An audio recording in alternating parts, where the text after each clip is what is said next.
Përshëndetje të nderuar shikues, ja ku po ritakohemi sërish së bashku me emisionin Gjurmët dhe në këtë ditë të mërkurë 18 shkurt do flasim sërish për një temë shumë të diskutuar, e më shumë që është diskutuar në media, është diskutuar në shtëpi, në ambiente shoqërore, familjare, jashtë përmes shfaqjes së pakënaqësive e kështu me radhë, mirë po që është një temë që po diskutohet me muaj të tërë, definitivisht është. Bëhet fjalë për Safe City-n, tashmë është sistemi etabluar, funksionon, dënimet vijnë, personat sankcionohen për shkelje të rregullave të komunikacionit, mirë po, sa në fakt po arrihet qëllimi i Safe City, si po funksionon, apo i përmbush të gjithë qëllimin dhe në fakt apo përmbush edhe nga ana tjetër edhe kënaqësinë e qytetarëve, mirë po edhe të institucioneve.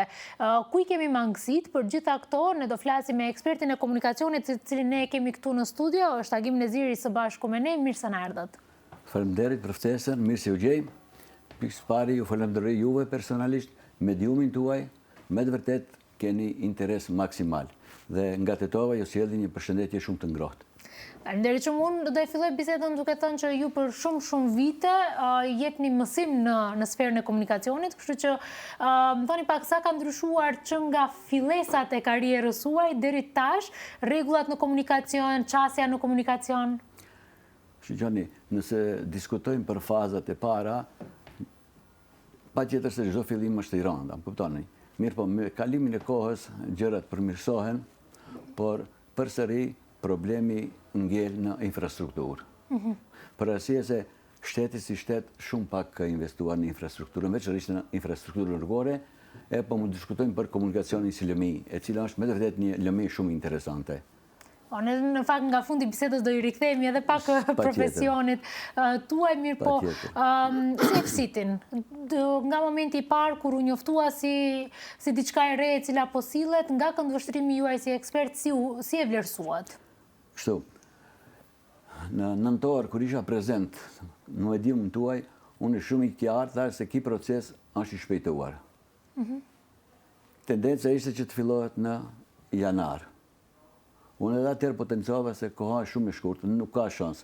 Edhe me të vërtet ke ashtu, kështu që arriti në një shkurt të funksionoj. A është procedura e përshpejtuar? Po. A kemi pas nevojë për këtë sistem? Po. Për arsye se me të vërtet në nivel shtetënor, komunikacioni është në nivel shumë të dobët.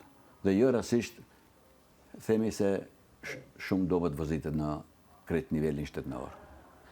A mos flasim tash për veçanërisht për procesin Safe City ose qyteti i sigurt, mirë po më tepër përdoret si Safe City, me vendosjen e këtij procesi, veçanërisht haset një problem shumë në popull, ja pse veç në Tetov, në Kumanov dhe Shkup, dhe në koridorin 8 dhe 10.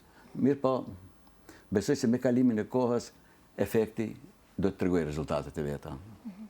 Në fakt, ky momenti pse është vendosur vetëm në 3 qytete dhe në qytete tjera jo, shumë njerëz e kanë parë si moment diskriminues, edhe në vlera të ndryshme, po a mendoni që ndoshta këto kanë qenë vetëm si qytete pak më të mëdha, si hapat e parë dhe më pas pritet edhe në qytete tjera?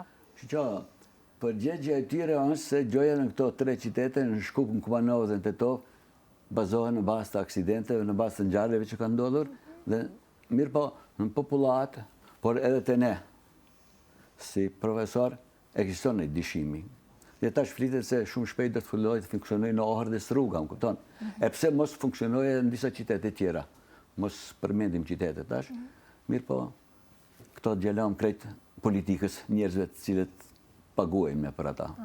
Në fakt do mbetet për të parë edhe kohën, po më thoni pak si për ju duket se po funksionon. Ka pas rezultat Safe City? Shqone gjatë pilot projektit, edhe pse ke projekti shumë i shkurt, unë dash propozim atëherë, minimum në duhet neve në 6 muaj që të vedisohemi njëherë, të arrim atë nivelin e kulturës sa që ku duhet. Mirë po, koha ishte shumë i shkurt, por përsëri, e dini se sa ishte pilot, brenda një dite pat 110.000 ndëshkime, apo? E tash, me fillimin e procesit, dhe me thonë, prej di shkurtit, e deri me 8-in, si pas evidencës, dhe më thonë, kanë ndodhur diku 5.000 ndëshkime, dënime. E tash, mbram ndëgjojmë në lajme se javën e ditë, respektivisht prime nëntin deri me 15-in, rezultati, do me thëmë për 10% që zvoglu ndëshkimet. Edhe ashtu, kur arrin të ki 10% që është një problematik shumë e cila duhet të diskutohet, unë mund të flasë veçanërisht më tepër për Tetovën, se në ato vende ku janë të vendosura kamerat, a kuptoni, vozicit në Tetovë kanë shumë alternativa që mos takohen me ato kamera, a kuptoni? E njëjta gjë qëndron edhe në Shkup, edhe në Kumanov, pa veçanërisht mos flasim për korridorin 80 ku pa qenë televizim. Nëse në Tetovë ka disa X alternativa që mos të takohemi me këto kamerët e Safe City-s. Por mbi tjerat, unë përsëri kam shprehje se me kalimin e kohës do të përmirësohen. Pra mendoni që do duhet të shtohen ndoshta kamerat që mos munden qytetarët ju ikin ndëshkimeve? Shikoni, procesi i Safe City-t ose qyteti i sigurt ka qenë në plan të funksionoj, domethënë, në 10 vjetorin, në vitin 12, në 10 vjetorin e ditës së policisë. Më kujtohet atëherë ishte ministre Gordanas, ashtu më duket se e kishte emrin. Mirë po, pse dështoi projekti, në atë kohë u siguruan diku te 6.000 kamera për problemin e Safe City. Do të thonë, prej atë kohë e deri tash, me të vërtetë është një kohë gjatë, atë kishte filluar të funksionojë, unë besoj se sot do të ishim ne në me të vërtetë në nivel maksimal sa i përket procesit të Safe City-t. Por përsëri ku është problemi, nuk mundemi ne të flasim për atë procedurë. Neve na intereson të funksionojë si duhet, të respektohet sinjalizimi horizontal vertikal, shenjat, vozicit të jenë sa më të kujdesshëm në komunikacion. Për të vetmin qëllim, për të vetmin qëllim që të largohemi aksidenteve, për fat keq, shumë të raste më varrojnë me raste fatale. Po sa ne po i respektojmë sinjalizimet, sepse po presupozojmë se të gjithë që janë pas timonit e kanë kaluar testin e vozitjes dhe janë pajisur me leje për vozitje. A i respektojmë ne po të mos kishin qenë këto kamera? Shikoni, jo në shumë të në rasteve ne ndëgjojmë para funksionimit të këtij procesi ose Safe City-t, në Tetovë gati se çdo 3-4 ditë organizoheshin garat në rrugën Tetovë-Gosivar. Dhe më thonë që me të vërtetë është ku a desh Ministria e Punëve të Brendshme të merë masa, sa arrit nivelli i kulturës. Unë përsëri thëmë, aq sa duhet përsëri kemi mangësi. Për arsye se mos funksionimi i rrept. E tash neve na vjen rënd pse sistemi Safe City fillon me këto dënime drastonike. Sikur të kishte filluar qish më herët, unë besoj se deri tash procesi ose ky proces do të funksiononte shumë më mirë dhe nuk do kishte kaq reagim me sa sot që kemi. Në të flasim edhe për dënimet vetëm pas publicitetit, shkojmë me një shkëputje të shkurtër publicitare dhe rikthehemi sërish në studio. Ja, ku po rikthehemi sërish në studio dhe do vazhdojmë të flasim mbi sistemin Safe City, dua të fokusohemi pak më shumë tek shenjat e komunikacionit. A e kemi mjaftueshëm shenja treguese, qoftë horizontale, qoftë vertikale, të cilat do të informojmë shoferët vozitësit se si dhe në çfarë shpejtësie duhet vozisin? Një pyetje shumë interesante, e cila na tangon të gjithë neve, pjesëmarrësve, por edhe personave tjerë. Për arsye se për këtë problematikë, unë ju thash se procesi i Safe City-t është i vonuar. Më së pari desh të rregullohet infrastruktura rrugore. Mungesa e sinjalizimit horizontal vertikal. Për momentin, siç është, unë thash më tepër do të ndalem dhe do të bisedoj për qytetin e Tetovës, me të vërtetë është një katrahur maksimale, për arsye se dënimet më së tepër u kanë shku personave për këtë mënyrë, në mungesë të semaforeve. Jo rastisht ne para 2 javëve prezent ishim teren, ku ishte edhe gazetari, ishtë nxënësi i bashkimi, bashkë në udhëheqjen kryesor afër shkollës mesme të mjekësisë, ku me të vërtetë krijohet një haos maksimal, ku zgjidhe dhe më tepër psojnë për fat keq vozitësit.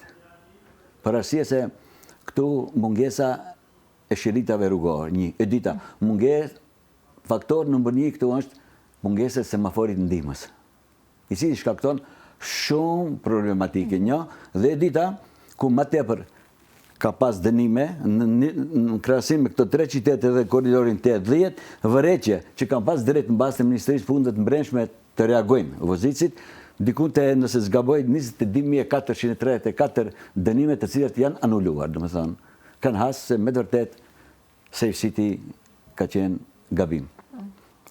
Problemi di qëndron gjatë kalimit të automjeteve të ngjyre e verdhë. Shumica e vozitësve ankohen se në ka kapta ngjyra e verdhë dhe në ka ardhur dënimi. I kam edhe në telefon, në kanë quajtur edhe fotot. Te shenja, respektivisht ngjyra e verdhë, këtu është një problem që me të vërtet, me këtë problematik, Gjigji, besoj se gjithmonë do kenë të drejtë të ankohen. Mund të ketë procese gjithësore, për arsye se ligji në komunikacionin rrugor shumë në mënyrë decide, veçanërisht ne të cilët veç jemi me leje, vozitje, shumë në mënyrë decide potencohet. Ngjyra e verdhë, ndalim kalimi, mirë po mësani ka një presje, e cila ka një domethënie shumë interesante. Domethënë ndalim kalimi përveç automjeteve, të cilat në momentin e shfaqjes së ngjyrës së verdhë nuk guxojnë të frenojnë, por janë në pozitë të cilat mund të kalojnë. Për arsye se kohëzgjatja, intervali kohor i semaforëve, domethënë ndryshon. E këtu gjithmonë dënime vozitës u vijnë për këtë rast, atë cilat në moment po që se frenojnë mund të vijë në aksident, më kuptoni? Dhe ligji shumë mirë është i potencuar. Edhe në gjithë po që se dalin, nëse ka nevojë edhe unë ato të jem prezent, do të shkojmë me këtë tezë, do të mbrohemi. Shumica e vozitësve të cilët më janë paraqitur dhe janë nguar se dënimet u kanë bashkë për këtë arsye. Domethënë ngjyrën e verdhë. Unë diçka që vrej duke qenë vozitës e vetë është që tashmë ne kemi semafor me dritë të gjelbër sinjalistike, nuk e di si quhet në fund ajo fillon ndalet dhe ndizet duke tregu që e gjelbërt apo përfundon. Dhe tashmë shoferët kanë filluar në të gjelbërt të ndalen. Duke u frigu që nëse i kape verdha mund dënohen. E kjo, për atë arsye potencova unë. Shumë mirë ligje para shje. Ligji për komunikacion rrugor, veçanërisht sinjalizimi horizontal dhe vertikal rrëmpietje e potencon këtë gjë. Dhe lirisht mundet edhe ju të hini në Google dhe ose në libra që ekzistojnë që punojnë në menzosit, do të shifni se me të vërtet kjo është një vozitës dhe neve në bëhet një padrejtësi. Ku ne mundet lirisht për atë arsye në momentin përveç automjeteve të cilat kanë ndodhur. Domethënë, nuk mund të frenojnë, por lirisht mund të kalojnë. Për arsye se në anët tjera akoma është ngjyrë e kuqe, e keni të qartë. Edhe për atë arsye, shumica e vozitëve thash unë, gjatë reagimit të tyre gati mbi 22.000 ka pas ankesa të cilave u është pranuar. Në fakt, në të tofë u paraqit problemi me semaforët, mirë po, këtu nga ana tjetër në Shkup ato që po vrejun duke frenu dhe duke u ndalë në ngjyrën e gjelbërt, kolonat në semafor janë bërë shumë të gjata dhe udhkryqet janë mbi ngarkuar tashmë me vetura për shkak të kësaj ndalese. Kjo shumë e vërtetë, kjo edhe do të vazhdoj. Po për atë arsye është mirë se i përket këtij programi, respektivisht këtij projekti Safe City ose qyteti i sigurt, është mirë edhe ndonjë jurist, unë besoj se edhe Ministria e Punëve të Brendshme, po mund të diskutojmë me Ministrinë e Drejtësisë, të cilët janë përpilues këtij projekti. Këto dy ministrit, është mirë edhe ato të jenë prezente dhe sqarojnë qytetarëve se me të vërtet mangësitë të cilët i kap Safe City duhet të shmangen. Se nëse fillojnë procedurat gjithësore, domethënë nëse dënimi të vjen taj për shembull 50 euro ose 100, afati është 8 ditë, 50%. Ka shans për shembull po që se hinë në procedurë gjithësore, jo 8 ditë kalon edhe me muaj. Domethënë ti do jesh i obliguar edhe dënimin ta paguash, pastaj përsëri parashtrohesh edhe dënimeve tjera. Kur jemi tek dënimet, mendoni që dënimet janë të arsyeshme ose janë gjoba mjaft të mëdha, sepse mendoj që sidomos gjoba e kalimit në semafor të kuq, nëse nuk ka bërë 250 euro edhe me ndalim vozitje, ka bërë këtë ndalimin në semafor të gjelbërt. Qartë kjo është. Mirë po, në bazë të standardit që ekziston në shtetin tonë, dënimet me të vërtet janë maksimale, shumë të tepërta. 250 euro edhe në bazë shpejtësisë të kalimit, domethënë sipas ligjit, domethënë 3 deri në 12 muaj të merret leja për vozitje. Edhe këtu do të kemi probleme ne. Për arsye se shumica e vozitësve nuk do të bëjnë këto pagesa, duke u thirrë në ngjyrën e verdhë, më kuptoni? Për atë arsye tash unë me të vërtet Ministria e Punëve të Brendshme ka goxha punë. Deri të arrijmë në atë pikë ku duhet që me të vërtet të respektojmë e jo të shmangemi, siç e paralajmërova, gjejmë alternativa që të hikim kamerave. Po të thotë pyetja po vozitësit, po ka vozitës të pandëgjershëm, është e vërtetë ajo. Edhe do ketë, siç është rasti, jo rastisht dënimet në 4.000, 6.000, po ku do fillojnë këtë shtetin, domethënë besoj se numri do të jetë edhe shumë më tepër. Edhe në aspektin financiar, Për një javë, do me thonë, dënimet kanë rritë dikun të 250.000 euro në bazë të statistikave që i lexojmë dhe qinde. Është një shumë me të vërtet e tepërt kjo. Për ne, veçanërisht për standardin për momentin që ekziston në Maqedoninë e Veriut. Çfarë na duhet? E kom potencu edhe disa herë, edhe të ju, edhe me me tjera, me të vërtet duhet trajnime, duhet angazhime, duhet seminare, të mbahen veçanërisht për trajtimin, do me thënë sjelljen në komunikacion.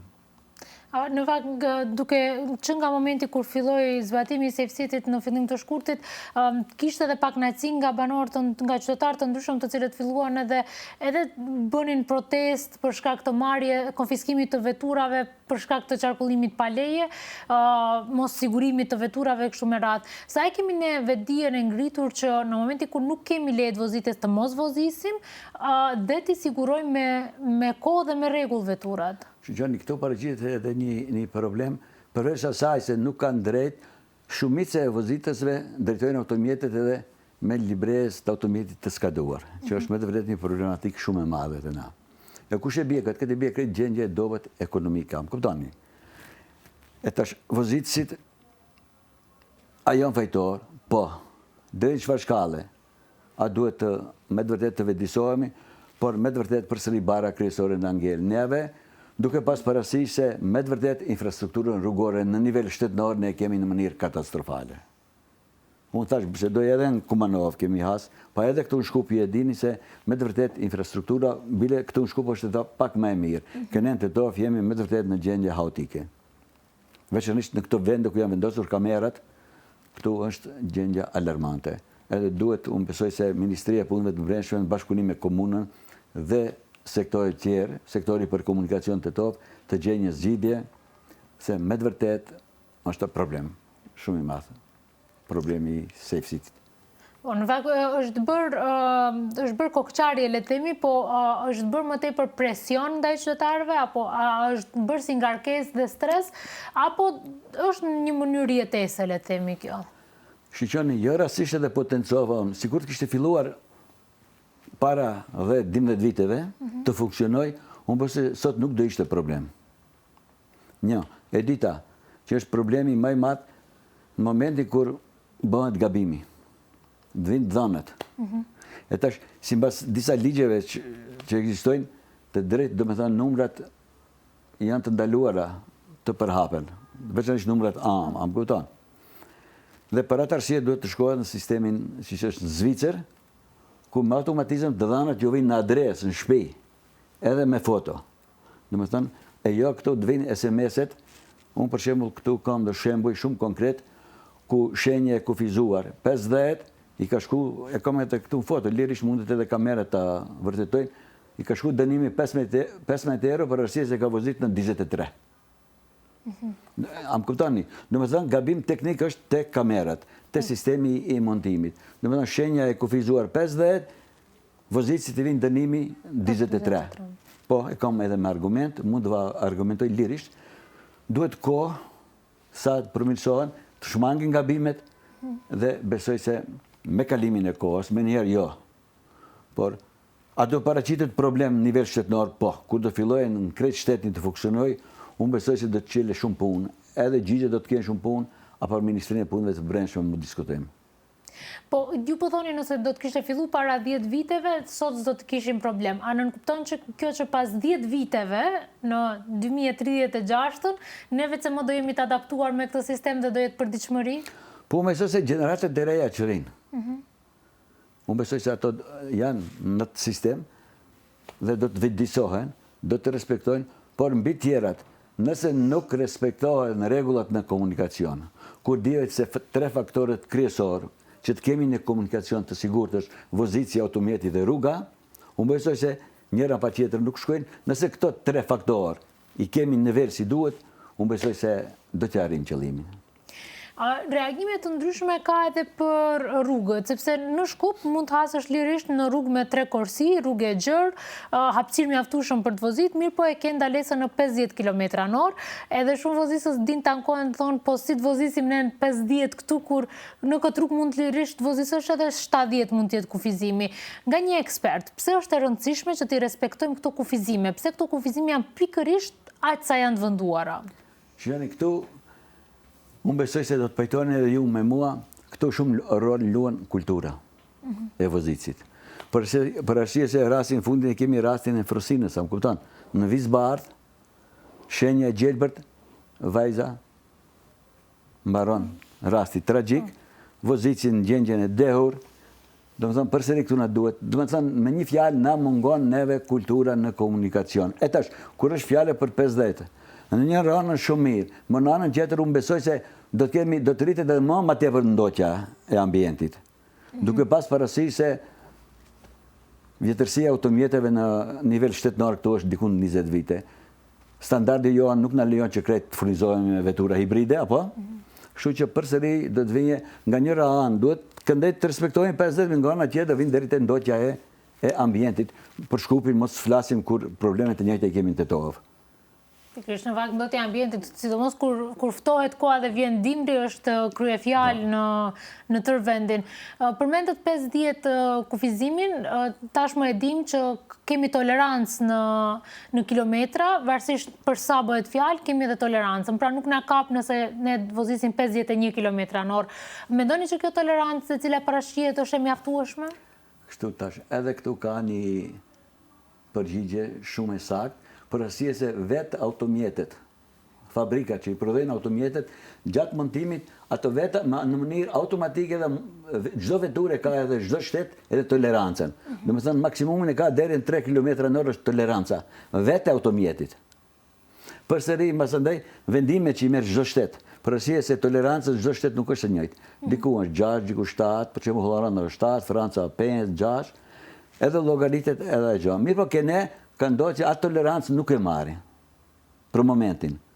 Po përsëri potencoj se me kalimin e kohës edhe këto gabime teknike, thash unë fillim se çdo fillim është i rëndë, por duhet kemi kujdes veçanërisht sektori përballë të brendshme kur i parashtron këto dënime.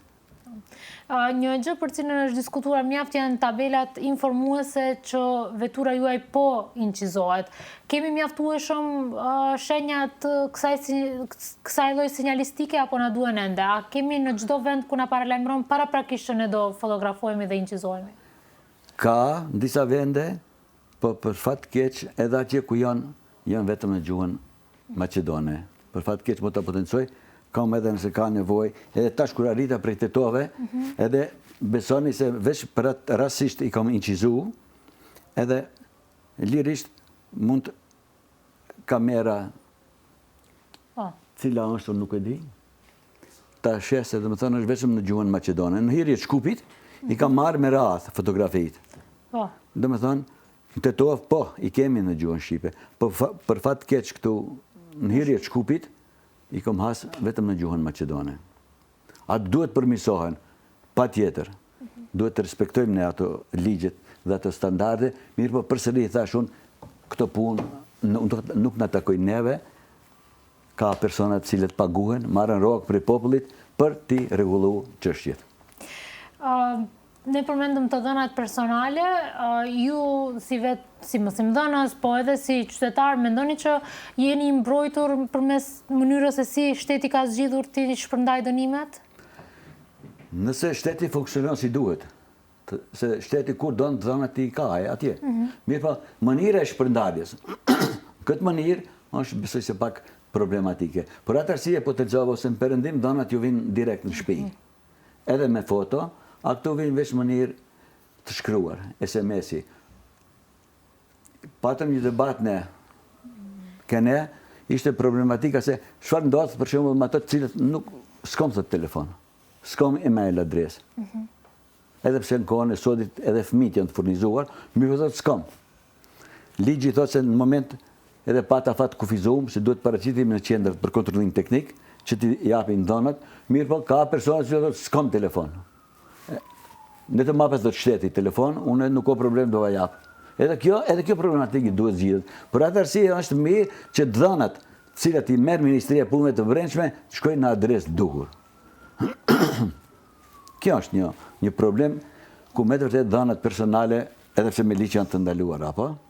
Në fakt, ne përmendëm pak shtetet evropiane, Zvicra si një nga shtetet që mirët gjithmonë shembull për rregullshmërinë në rrugë. Më thoni pak nëse krahasojmë sistemin Safe City tonin këtu me shtetet evropiane, ku i gjejmë mangësitë dhe dallimet më së shumti? Pak kështu, potencova njërë. Tash mangësia njërë është e dokumentacionit, që duhet të arrijë në adresë.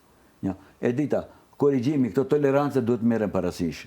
Parasysh se luajnë një rol shumë të rëndësishëm. Aty kur të vinë dhënat në perëndim, aty i ke të sakta, i ke me foto, i ke me shpejtësinë e lejuar, janë marrë toleranca e lejuar sa është, kështu që nuk ka gjë argumente që të ketë proces gjithësor. Këtu kena besoni se do shtohet shumë puna në përgjigje. Për arsye se nuk e arrit akoma kulmin ai sistem Safe City. Edhe jo rastisht potencova në fillim se është një proces shumë herët të në funksion. Duhesh të thashun, unë edhe në takime tjera kam thënë, minimum ja desh bare një 6 muajt tjetë pilot projekt. Mirë po, deri sa është pilot, duhesh të rregullohet edhe infrastruktura rrugore, të rregullohen shiritat rrugore, të rregullohen semaforët ndihmës, vijat, veçanërisht për vijat kemi probleme shumë, nuk ekzistojnë askundi bile, edhe ato që ekzistojnë me kualitet shumë dobët, kështu që me të vërtet ka shumë punë, shteti si shtet, për të arrit kulminacion, se shumë lehtë sot një person me dënu 300 euro, 20 euro, 50 euro, mirë, çfarë do të bëjmë kur do të jenë funksion edhe mos mbajtje e rripit sigurimit, i cili parashihet diku 20 deri 50 euro jetë dënimi. A më kuptoni? Unë besoj se më tepër do të rritet. Për atë arsye, adesht të mbahen të trajnime, ne deri para disa viteve në për shkollat mesme kemi mbajt trajnime në nivel të komunës, kohët fundit nuk e di për çfarë arsye, kështu që kemi mbajt takime, kemi mbajt seminare, i kemi potencu krejt gjonat, sjelljen e fëmijëve në komunikacion, pleqve, të moshuarve tjerë, e kështu me radhë, mirë po, na duhet punë. Duhet punë. Shumë duhet. Ne do shkojmë edhe me një shkëputje publicitare dhe do rikthehemi sërish në studio për të vijuar bisedën këtu ku e kemi lënë. Ja, ku për rikthehemi sërish në studio dhe do e vijojmë bisedën aty ku e lam.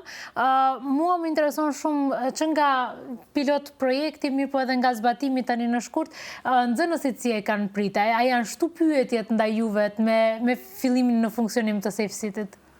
Shiqani, gati se çdo ditë jemi duke dhënë informata, duke pas parasysh se më diskutojmë për maturantët të cilët edhe kanë të drejtën pas 18 viteve të marrin leje për vozitje, maksimumi, mirë po edhe të atete pse janë vozitës të ri, mirë po u intereson këj proces.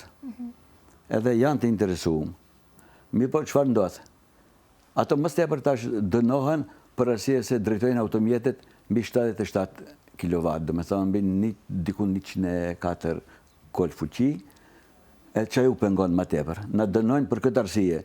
Safe City thotë e harrojmë këtë problem, thotë, se janë mësuj marrën veturat e prindëve, vozitin e pse nuk kanë drejt, 2 vitit e parë të drejtojnë në matë fuqit motorit, mirë po, a sistemi Safe City besoni se edhe me një shkallë edhe nuk u pengon.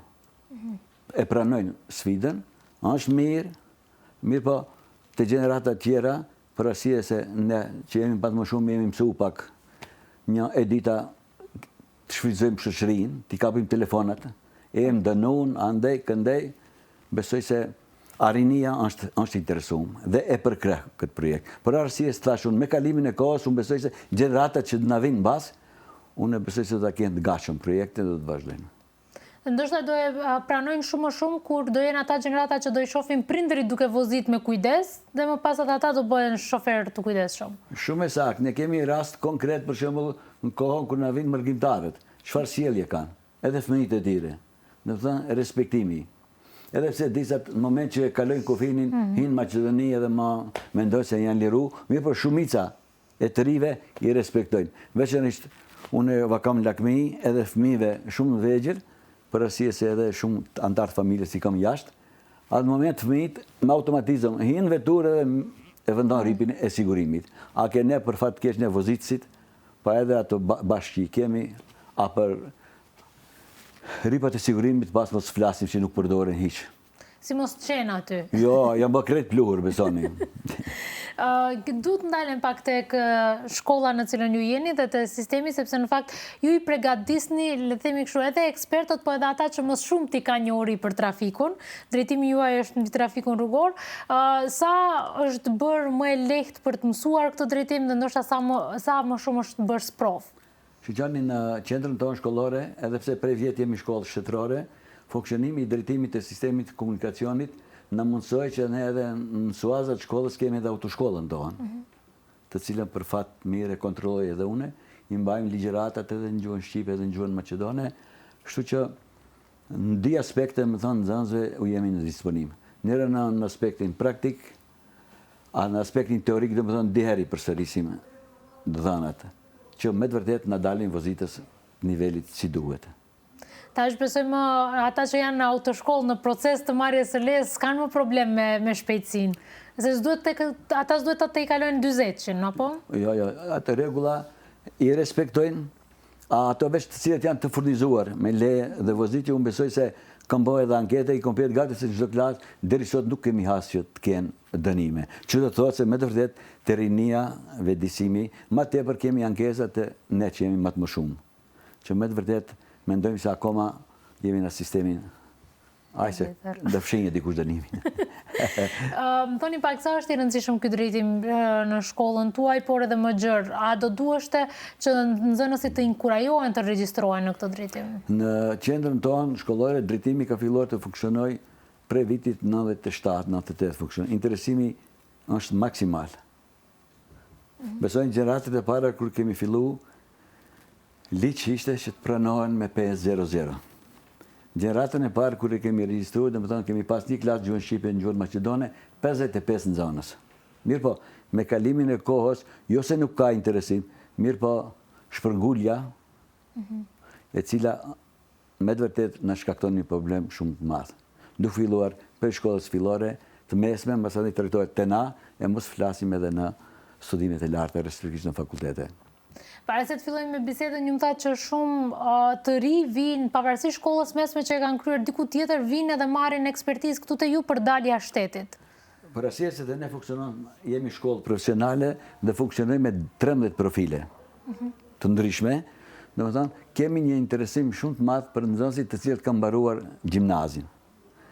Shpërngulja ose shkoria e tyre në Mërgim u kërkohet, domethënë të kenë diploma adekuate për ato profile të cilët punohen. Për fat të mirë ne i kemi, mirë po me kalimin e kohës furnizohen ato me ato drejtime të cilët kanë nevojë, duke filluar pra prej drejtimit të hotelerisë, përmes automekanikëve deri te komunikacioni e drejtime tjera që ekzistojnë, pilltaria, gjeodezia, ndërtimtaria, domethënë me të vërtet paraqitet ose kemi një interesim maksimal ku kërkohet drejtimi adekuat, për arsye se atje nuk kërkohet diplom gjimnazi, nuk regjistrohen në fakultet, atëherë u interesohet fuqia punëtore, përvoja, a për fat mirë ne i kemi krejt. Është mirë të vinit në vizitoni një ditë dhe të shifni se me të vërtet edhe pajime kemi, edhe tash në kohët fundit Ministria, në bashkëpunim me Bankën Botërore, kanë investu dikun të 4 milion euro për furnizimin e kabineteve në pajime, duke filluar prej drejtimit të elektrës, makinerisë dhe komunikacionit. Kur jemi te drejtimi i komunikacionit, cilat janë ato ndoshta benefitet që nxënësit i marrin duke ndjekur këtë shkollë dhe duke përfunduar nga ky drejtim? Pa marrë parasysh në shkollën, në qendrën tonë, falni, qendrën tonë shkollore, pa marrë parasysh se nxënësit ai takojnë drejtimit të komunikacionit, ne në mbledhjen e fundit këshillit morëm vendim që nxënësve të mundsojmë edhe zbritje, edhe studentëve. Me vërtetimin e sjelljes se janë nxënës tregullt ose student, te ne i shfryzojnë edhe benefitet nxënësit, edhe studentët. Domethënë kjo janë ndihmës. Një e dita derën e kanë qirë gjithmonë te na për këshillime, para përgatitje për test, kështu që me të vërtet ku dalen nesër dalen një vozitës ose një fritë me të vërtet si duhet, që në komunikacion të ketë një farsjellje. Janë të mjaftueshme orët të cilat i marrim ne në autoshkolla të ndryshme për të na bërë vozitës të mirë fillt, apo duhet të kemi më shumë orë vozitjeje? Shqipëni ndryshimi është bërë, ishin 30 orë me ligjet e reja, për arsye se kom qenë në ato komisione republikane, i shtuam në 3 të 6 orë, duke pas parasysh se 20 orë teori, mirë për të mbahen 20 orë si duhet. Unë besoj se tash çdo në zonës telefonet i ka me vete, testet janë, veç funksionojnë në për telefona. Ato njohuri për 5 ditë që i marrin, ka 4 orë, domethënë 20 që janë me liq. Nëse kanë interesim maksimal, edhe përdorimi i testeve që ushtruan, besoj se është me të vërtetë. Dhe 3 e 6 orë vozitje, ja rrin qëllimin për arsye se neve edhe nga përvoja e dim se gati se çdo i ri vozit veturën. Dhe jo rastisht kemi edhe raste diku te 154 që javën e parë i kanë rrokë që cilët nuk kanë leje për vozitje. Rrethsisht mosha rinore që është. Doni pak, është më mirë njëri të mëson të vozis para se të vjen në autoshkollë, apo është më mirë që vozitjen ta mëson nga instruktori në autoshkollë? Që gjëna gjithmonë, kur fillojmë me aftësimin e kandidatëve, mënyra më e mirë është që mos dije. Por arsye se veç ka marrë disa gjatë vozitjes, kushtet, standarde, për arsye se kur fillon trajnimi, ka rregulla se si të sillet, si të mbaj timonin, si të e jo një në dorë të mbaj jashtë dritare e metoda tjera që ai ka jashtë normën. Domethënë duhet të respektohet shumë informata që i merr nga instruktori, i cili e përgatit kandidatin. Që do të thotë se është më mirë të fillon prej zeros, të arrijë atje ku duhet, besoj të arrijë shumë më tepër rezultat se sa e thot djali jem drejton automjetin, ose di thot profesor ta drejtoj automjetin. Di po teknikën dhe rregullat duhet të përmirësohen. Nëse nuk gabojmë para ca viteve, ndoshta pak më shumë viteve, ka qenë e drejta që fëmijët që nga mosha 16-17 të mund të fillojnë marrjen e lejes, tashmë është 18, a do të ishte mirë ndoshta të kthehet ky trendi më parshëm, apo është mirë mosha 18 vjeçare? Shikoni, sipas ligjit që ekziston në komunikacionin rrugor, të drejtë kanë domethënë prej mosës 17 vite e 6 muaj. Ti bëjnë orët, ligjeratat të njerë mirë, por në moment që i mbushin 18 vite, kanë drejt të aplikojnë. Më pare ishte ligji në 17 vite, mirë për kërkohë është e shumë. Një, në zonë si të jetë i shkëlqishëm, autorizim nga prindët, mungesa, mendim nga kujesari klasës, pedagogi, drejtori. Shumë dokumentacione. Shumë dokumentacione, e shumë pak zonës kishë që më të rrëtë ndoshtë mund t'jenë shumë vozitës mirë, mirë por nuk i plësëshin këto kushtet. Se kohën e sodit rrallë gjejmë zonës me pensë i shkëlqishëm, ma kuptoni, për fat keq. Dhe pa mungesa. E pa mungesa. Mirë po për atë arsye e pa të rrugës, edhe Ministria e Punëve të Brendshme që të prolongoj, domethënë, të shkojnë në 17 vite e 6 muaj, që ka drejt me autorizim nga prindët, asnjë dokument tjetër, ndërsa mosha 18 vjeçare, ndoshta me kalimin e kohës, unë besoj se ndoshta edhe mund të zvoglohet koha, po për momentin besoj se mosha 18 vjeçare është bashkë e pjekuria maksimale e kandidatëve për vozitës. Ne jemi drejt fundit bisedës, nuk e di nëse ka mbet diçka që nuk e kemi diskutuar, por është e rëndësishme të thuhet brenda temës së Safe City-t, por edhe më gjerë. Shiko, unë si përfund, një pikë pari thash, juve si medium ju falenderoj shumë. Besoj se në nivel shtetënor jeni vetmi medium që interesoj për projektin Safe City. Kjo është veç një respekt maksimal dhe dita jam i sigur se me të vërtet do t'ja arrijim me punë. Mirë po përsëri barën kryesore e kanë ministri, thashë ministria e punëve të brendshme dhe drejtësisë, të cilët pa mos i rregulluar këto çështje teknike, domethënë sinjalizimet që duhet të respektuar, edhe rrugët do të hasim në probleme. Dhe jam i sigurt, nëse këto nuk rregullohen me angazhimin e sistemit Safe City në nivelin krejt shtetënor, do të na rriten problemet. Besoni se ja për këtu po ju them, nëse nuk rregullohet infrastruktura rrugore dhe sinjalizimi horizontal dhe vertikal. Në fakt, tek ne shohim në shumë vende, për shembull në dalje të Shkupit është një hapësirë ku po punohet rrugët, mirë po tek ne infrastruktura rrugore merr shumë kohë për të rregulluar dhe paralizon një pjesë të qytetit vetëm për të rregulluar një rrugë në fatkeqësisht. Po, për fat keq kemi këtu ndalje, për shembull Unazën, e cila desh goxha kohë para të rregullohet. Mirë po, ku janë problemet? Mos him në ato detale. Qëllimi është vozitësit të jenë të lirë, të kenë kushtet, të lëvizin të lirshëm, komësorët të jenë të lirshëm, ne si vozitës duhet jemi të kujdesshëm, të respektojmë normat, të respektojmë standardet dhe besoj se atëherë do të arrijmë në atë nivel ku duhet. Ndërsa për momentin me të vërtet niveli në komunikacion flasë, jo niveli kulturor prisi. Për kulturën në komunikacion është me të vërtet na duhet edhe kohë për të arritur qëllimin ku duhet. Unë ju falenderoj shumë për kohën që ndatë për ne sot. Kënaqësia ime ishte dhe gjithmonë jam i gatshëm të jem prezent te ju. Faleminderit shumë.